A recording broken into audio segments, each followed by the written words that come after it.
Let's imagine two students preparing for the exact same exam. One student sits down and studies for 6 straight hours the night before the test, and the other student studies for 30 minutes at a time, but over 6 different days.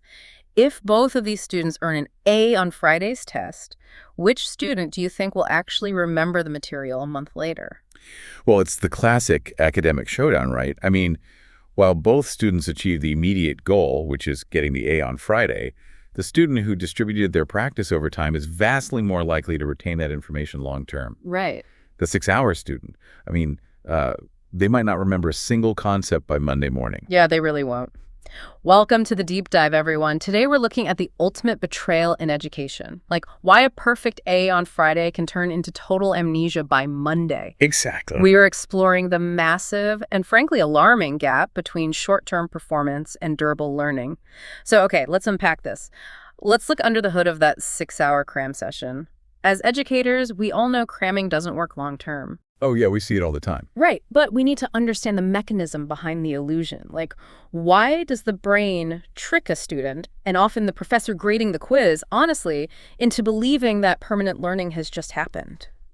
So it really comes down to a cognitive phenomenon called immediate fluency.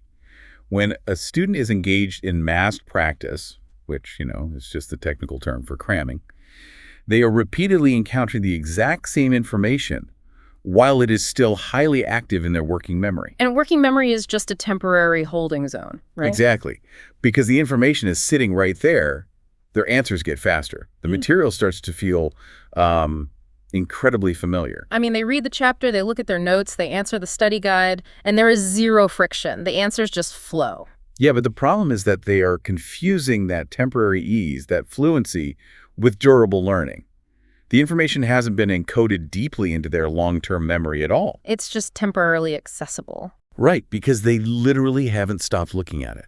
So they get this dopamine rush of confidence because in that specific moment, they know the answer. But the brain hasn't built any permanent structural architecture to retrieve that information once it leaves that temporary holding zone. Okay, so contrast that with our second student. The one using spaced practice. Spaced practice distributes that learning and review across multiple sessions rather than, concentrating it all into one marathon event. 30 minutes across 6 days instead of 3 hours in one night. Yeah, exactly. The total time investment is identical, but the architecture of the learning is entirely different. And this is where we encounter a truly counterintuitive reality about why spacing works on a neurological level.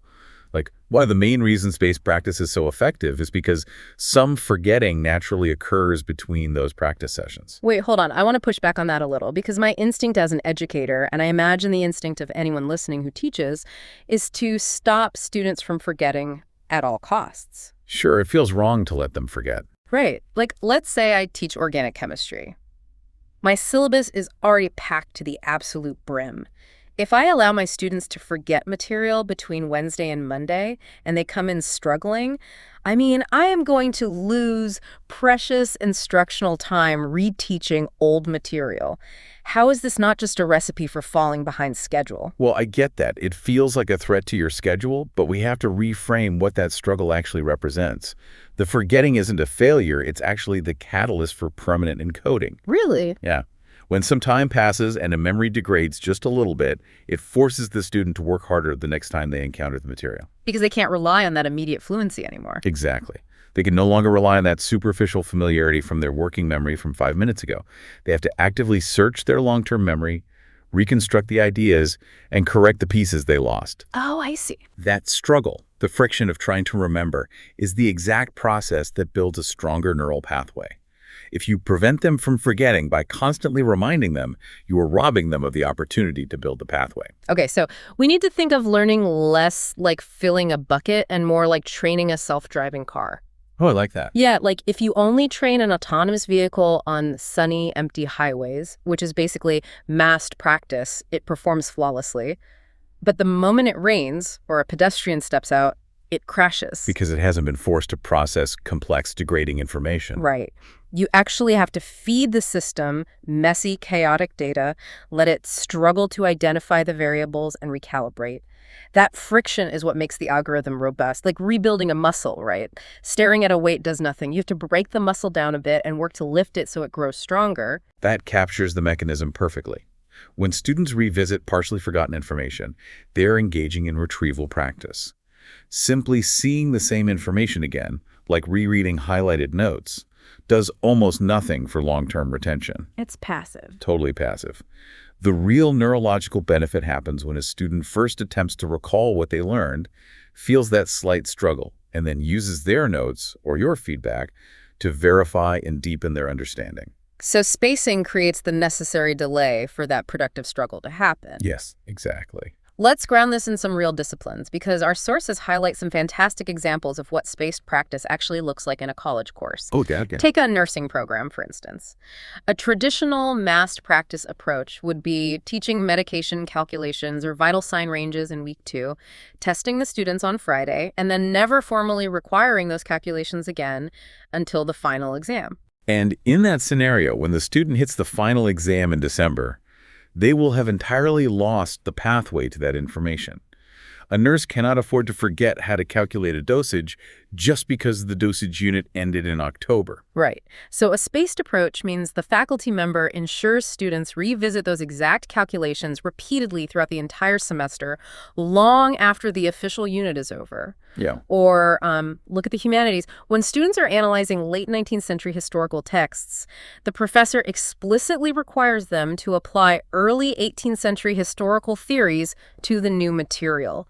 They are forcing that earlier knowledge to resurface. Which is just brilliant instructional design. You take knowledge that is starting to fade, and by forcing the student to retrieve it to solve a new problem, you cement it into their long-term memory. Okay, so if spacing solves the problem of when a memory fades, that still leaves a massive blind spot in our course design.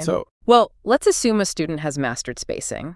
They study Monday, Wednesday, and Friday, but they're still just studying one chapter at a time. They do all the Chapter 4 problems on Monday, all the Chapter 5 problems on Wednesday. Then they show up to the midterm exam where the questions are completely randomized, and they freeze. Spacing didn't save them. Why? Right. Because spacing only dictates the schedule. It doesn't address the structure of the work itself. This brings us to the crucial difference between blocked practice and interleaving. Okay, let's define those. So blocked practice is what most of us are used to assigning. It is when a student works on one type of task repeatedly before moving on to the next. Imagine a math assignment with 20 problems that all require the exact same formula. Or a biology worksheet solely focused on the Krebs cycle. Exactly. And by problem number 4, the student isn't even thinking anymore. They're just plugging numbers into a machine. So blocked practice is bad. Well, no. Blocked practice isn't inherently evil. I mean, it is quite useful when students are first learning a brand new skill because it isolates the procedure and lets them focus just on the initial steps. Right, you have to learn the basics first. The danger arises when practice stays blocked. It becomes misleadingly easy. The student succeeds not because they understand the concept deeply, but because the assignment itself has basically handed them the strategy on a silver platter. They know to use the Chapter 4 formula because it's the Chapter 4 homework. Here is where it gets really interesting, because real academic and professional situations absolutely do not arrive with convenient little labels. Well, we don't. If you are working in a clinic, a patient doesn't walk through the door wearing a sign that says, "Hello, I am a case study in Protocol B." A complex business problem doesn't tap you on the shoulder and say, "Please use the quarterly predictive analytical model on me." Right. Life is mixed up. And that is where interleaving comes in. So for the listener, interleaving means intentionally mixing related concepts, problem types, or skills during practice. And what's fascinating here is the hidden mechanism behind why interleaving is so powerful. It forces discrimination. Discrimination. Yeah. When you interleave practice, you require the student to make an additional, highly crucial decision. Which concept or strategy applies here? Blocked practice just asks, can you repeat this procedure? Interleaving asks, do you know when this procedure applies? It forces the brain to build a cross-reference index rather than isolated silos of information. Exactly that. Interleaving requires both retrieval, pulling a tool from your mental toolbox, and discrimination, choosing the right tool for the specific job in front of you. And blocked practice just stores information in separate silos. Right. Interleaving builds the pathways between the silos so the student can categorize problems by their underlying structure rather than just their surface-level features. Let's look at how this plays out across different fields. In mathematics, an interleaved assignment wouldn't just be 20 quadratic equations. It would be a mix of linear, quadratic, exponential, and systems problems. Where the student's first hurdle is just figuring out what kind of problem they were even looking at. Exactly. Or, in biology, instead of just memorizing the steps of a single process, students are asked to compare several different biological processes and decide which specific process explains a particular outcome they're observing in a lab. You can even do this in a writing class. Like instead of saying, today we are practicing transition sentences, you give students a mix of rough draft paragraphs. And they have to determine, does this paragraph need better transitions, or does it need stronger evidence, or maybe more precise language? So they have to diagnose the problem first before they try to fix it. That diagnostic step, that discrimination, is what builds flexible, durable knowledge that transfers out of your classroom and into their actual careers. Okay, but we need to address the reality of what happens when you actually try this in a classroom. If spacing and interleaving are this incredibly effective, why do students naturally resist them so much? Because they really do. Oh, absolutely they do.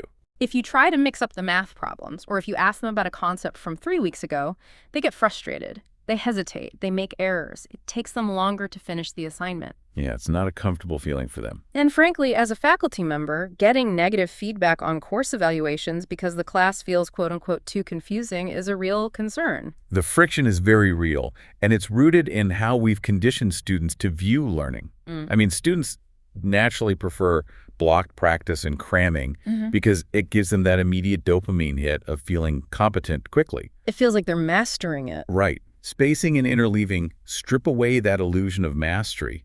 It forces them into a space of productive cognitive effort. That hesitation, that feeling of, wait, I used to know this, that is the actual physical sensation of learning happening. Wow, so the frustration is the point. Sort of, yeah. They are retrieving information, comparing related ideas, and noticing subtle differences. That takes heavy mental energy. But how do we as educators know we aren't just making things impossibly hard? We don't want to demoralize them. If a student is sitting there staring at a mixed practice quiz feeling totally lost, aren't we just building anxiety? It's a fair point. There has to be a fine line between a productive struggle and just a poorly designed, frustrating course. That is a crucial distinction to make, and if we connect this to the bigger picture, it ties directly to concepts like universal design for learning, or UDL. Right, removing barriers. Exactly. The goal of UDL is to remove unnecessary barriers to learning. An unreadable PDF, poorly worded instructions, or testing students on material you never taught, those are unnecessary barriers. We want those gone. But spacing and interleaving are not unnecessary barriers. Right. They preserve the meaningful challenge. The challenge has to be manageable. We aren't throwing trick questions at them. We're just asking them to discriminate between concepts they have already been introduced to. So we want to remove the friction of accessing the material, but preserve the friction of thinking about the material. Beautifully said. And when you combine this with retrieval practice, which, as we know, strengthens the memory through active recall spacing and interleaving act as the organizational structure. So retrieval practice is the engine. Yes. And spacing and interleaving are the steering wheel in the map. They organize that learning over time so that it becomes genuinely durable. Okay, let's shift to application. So what does this all mean for the listener sitting at their desk planning next week's syllabus? Because they might be thinking, this sounds great in theory, but I absolutely do not have the time to redesign my entire course from scratch. And the good news is, you absolutely don't have to. The source material is very clear on this reassuring point. You do not need a complete course redesign. Oh, it's a relief. Yeah. Small, strategic tweaks to what you're already doing can yield massive improvements in what your students retain. You don't have to overhaul the syllabus. You just have to rethink how you review. Let's get into the specific tactics. Small changes, big impact. Yeah. If you're using an LMS like Canvas or Blackboard, quizzes are low-hanging fruit. Instead of making your Module 4 quiz entirely about Module 4, just drop in 2 questions from Module 1 and 1 question from Module 2, make them low stakes, and mix the question types up so they aren't grouped by topic. It is such a simple adjustment, but it forces the students to shift gears mentally. You can also use question banks to automate some of this cumulative practice so it is not a heavy administrative lift for you every week. What about face-to-face or mixed-mode classes? Brief, cumulative warm-ups are fantastic. When you start class on Tuesday, don't just dive right into the new lecture. Put 2 questions on the board from the previous week or even from a month ago. Oh, I love that. Have them discuss it for 3 minutes. You avoid that dreaded scenario where you wait until a massive review day right before the midterm to realize they have forgotten everything from month 1. Constant low-stakes spiral review. You can do this with StudyMate or other practice tools too. Just tell students not to archive the old flashcards or terms, have them keep those active and mix them in with the new vocabulary. Definitely. You can also embed this directly into your written assignments and discussions without changing your grading workload. How so? Well, when you introduce a new framework in week 6, have your discussion board prompt ask students to apply that new framework to a case study they originally analyzed back in week 3. They have to retrieve the old case, understand the new framework, and interleave the two. That's brilliant.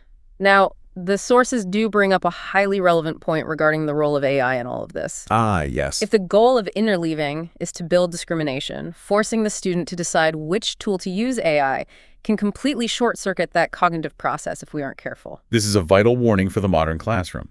If a student's faced with a mixed practice assignment, and they immediately feed it into a generative AI tool and ask, which formula do I use for this? The AI will gladly tell them. Right. It will identify the concept and solve the problem. But the student has just entirely bypassed the exact cognitive heavy lifting that interleaving is designed to create. They have outsourced the discrimination. They let the machine build the cross-referenced index while their own brain stays in the dark. Exactly. They outsource the decision-making. AI, notes, and answer keys are all wonderful tools for feedback. But the rule for students has to be think first, retrieve first, verify second. Think first, retrieve first, verify second. Yes. Yeah. You have to attempt the mental work of pulling it from your own brain, of making the choice yourself before you use technology to confirm if you are right. If you just read the AI's answer, you lose the retrieval opportunity completely. So to our listener, as you are looking at your syllabus for next semester, you don't need to burn it down. Just look for those friction points. Yeah. Ask yourself 4 things. First, what is that one important concept that your students consistently seem to bomb on the final exam because they forgot it right after you finish the unit? We all have one of those units. Second, where could you intentionally bring that specific concept back later in the semester? Maybe as a warm-up in week 5 or a low-stakes quiz question in week 8? Just weave it back in. Third, think about what related concepts or skills you could have students practice together rather than in isolation so they actually learn to tell the difference between them. Building that discrimination. And finally, fourth, what is one small change you could make next semester to help students remember and apply more of what they learn? Just one small change can completely alter how your students retain information. You know, if we step back and look at the bigger picture, we spend so much time focused on immediate metrics, the Friday exam, the end-of-term paper. Yeah. But the ultimate legacy of an educator isn't the A student gets on that Friday exam. It is the toolkit of durable knowledge that the student unconsciously carries with them into a clinic, into a boardroom, or into a laboratory 3 years later. Wow, that's powerful. When a student instinctively knows how to solve a complex, unlabeled problem in the real world, it is because strategies like spacing and interleaving served as the hidden architecture of their education. That brings us right back to our 2 students from the very beginning. The 6-hour crammer might win the day, but the one who builds that architecture over time wins the career. Because the truth is, students rarely remember what they encounter once. They are far more likely to remember what they revisit, compare, connect, and apply over time.